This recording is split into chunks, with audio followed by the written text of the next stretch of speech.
আমি দেখা করতে এসেছিলাম, কিন্তু এই পরিস্থিতিতে আমি পরিবারের বৃদ্ধ বাবা মাকে ছেড়ে যেতে পারবো না।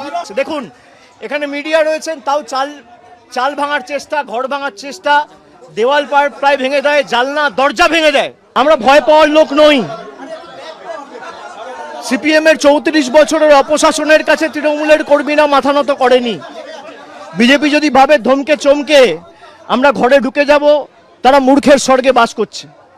কিন্তু যে পরিস্থিতি আজকে এরা তৈরি করেছে, আমার মনে হয় সিপিএম এর বা ওই মধ্যযুগের বর্বরতাও এদের কাছে লজ্জা পাবে। যেভাবে মানে মাথাটা বেঁচে গেছে খালি আমার একটা হেলমেট পরেছিলাম বলে। আমার এখানে যারা সহকর্মীরা ছিল, এরা বুদ্ধি খাটিয়ে একটা হেলমেট, দুটো হেলমেট জোগাড় করে রেখেছিল, বললো দাদা এটা মাথায় পরে নিন। আপনি দেখুন আমার জামা কাপড়ের অবস্থা, 15 বছর, চশমা ভেঙে দিয়েছে, ঘড়ি টড়ি প্রায় একদম ছিঁড়ে, বেল্ট টেল্ট সব ছিঁড়ে দিয়েছে।